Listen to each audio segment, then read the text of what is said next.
भक्तों, रक्षाबंधन पर मायके से यह तीन चीजें भूलकर भी कभी मत लाना। पति हो जाता है बर्बाद। शादीशुदा महिलाएं तुरंत देख लो प्रिय भक्तों। अगर आप भी रक्षाबंधन पर गलती से भी ले आते हैं यह चीजें तो पूरा घर बर्बाद हो जाएगा। पति की मौत भी हो सकती है। भक्तों, आज हम आपको बताएंगे कुछ ऐसी चीजों के बारे में जो रक्षाबंधन पर अगर एक बेटी अपने मायके से अपने ससुराल कभी लाती है तो उसके घर की बर्बादी तय है। भक्तों, रक्षाबंधन का त्योहार हर साल सावन माह की पूर्णिमा तिथि को मनाया जाता है। शास्त्रों में ऐसा वर्णन है कि रक्षाबंधन का त्योहार भद्रा काल में भूलकर भी नहीं मनाना चाहिए। भद्रा काल में रक्षा सूत्र यानी कि राखी बांधना बेहद ही अशुभ माना जाता है। शास्त्रों में कहा गया है कि भद्रा का त्याग करके ही रक्षाबंधन का पर्व मनाना चाहिए। इसके साथ ही रक्षाबंधन का त्योहार किस दिन मनाया जाए इस पर बहुत ज्यादा ही उलझन की स्थिति है भक्तों। इस बार कई लोगों का मानना है कि रक्षाबंधन 8 अगस्त को मनाना चाहिए और वहीं कुछ लोगों का मानना है कि 9 अगस्त को रक्षाबंधन का त्योहार मनाना शुभ रहेगा। तो ऐसे में आज हम आपको इस वीडियो में बताएंगे कि रक्षाबंधन का त्योहार किस दिन मनाया जाएगा और इसकी सही तारीख क्या है, 8 अगस्त या फिर 9 अगस्त। साथ ही आज हम आपको भद्राक काल का भी समय बताएंगे, क्योंकि इस बार रक्षाबंधन पर भद्राक काल का साया रहेगा। इसीलिए राखी बांधने का शुभ मुहूर्त आपके लिए जानना अति आवश्यक है और यह भी बताएंगे कि रक्षाबंधन पर मायके से भूलकर भी इन वस्तुओं को नहीं लाना चाहिए। भक्तों, आगे बढ़ने से पहले अगर आप भी चाहते हैं कि माता लक्ष्मी का आशीर्वाद आपके ऊपर सदैव बना रहे तो इस वीडियो को एक लाइक करके आपके अपने चैनल को सब्सक्राइब कर लें और कमेंट बॉक्स में जय लक्ष्मी माता लिखकर अपनी हाजिरी अवश्य से लगाए। भक्तों, रक्षाबंधन जैसे पवित्र और भावनात्मक त्योहार की हो तो थोड़ा सतर्क रहना बहुत जरूरी होता है। रक्षाबंधन भाई बहन के रिश्ते का सबसे खास दिन होता है। इस दिन बहन अपने भाई की कलाई पर रक्षा सूत्र यानी राखी बांधती है और उसकी लंबी उम्र, अच्छे स्वास्थ्य और खुशहाल जीवन की कामना करती है। वहीं भाई भी वचन देता है कि वो जीवन भर अपनी बहन की रक्षा करेगा, हर मुश्किल में उसका साथ देगा। लेकिन भक्तों, आपको एक जरूरी बात जरूर बताना चाहेंगे। शास्त्रों में बताया गया है कि रक्षाबंधन का त्योहार भद्रा काल में बिल्कुल नहीं मनाना चाहिए। भद्रा काल में राखी बांधना अशुभ माना गया है। अब आप सोच रहे होंगे ऐसा क्यों? इसके पीछे एक बहुत ही पुरानी और महत्वपूर्ण कथा जुड़ी हुई है। कहा जाता है कि लंकापति रावण ने अपनी बहन से भद्रा काल में ही राखी बंधवाई थी और उसके 1 साल के भीतर ही उसका अंत हो गया। यही नहीं, शास्त्रों के अनुसार भद्रा, जो शनिदेव की बहन मानी जाती हैं, उन्हें ब्रह्मा जी ने एक श्राप दिया था कि जो भी व्यक्ति उनके समय में कोई भी शुभ या मांगलिक कार्य करेगा उसे उसका फल अशुभ ही मिलेगा। अब सोचिए, जब स्वयं रावण जैसा बलशाली राजा इससे नहीं बच पाया तो हम और आप कैसे बच सकते हैं? इसीलिए मेरी आपसे प्रार्थना है कि भद्रा काल में राखी बिल्कुल न बांधें।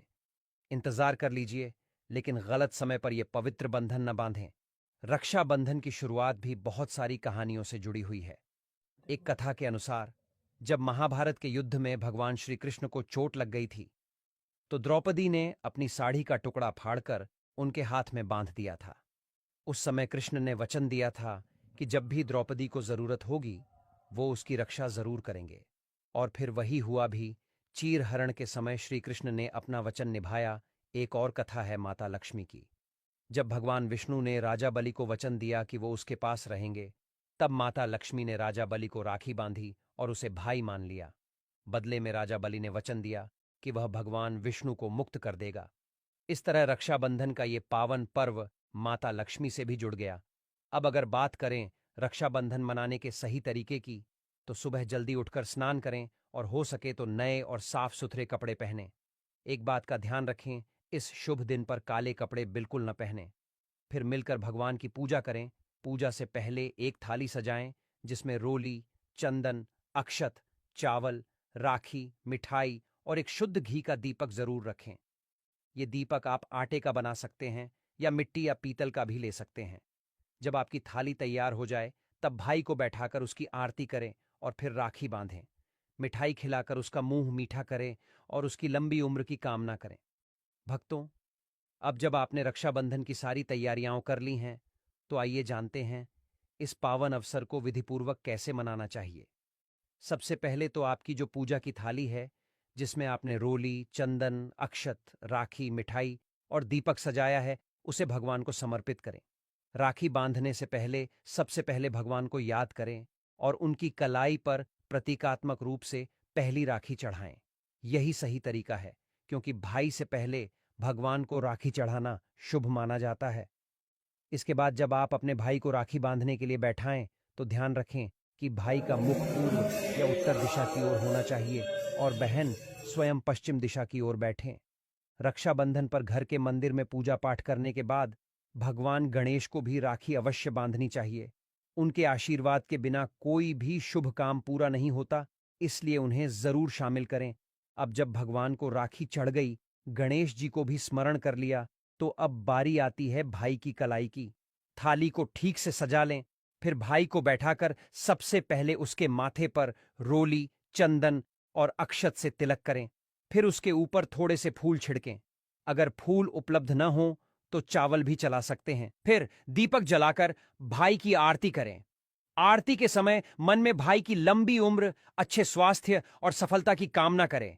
अब राखी उठाकर भाई के दाएं हाथ की कलाई पर अच्छे से बांधें।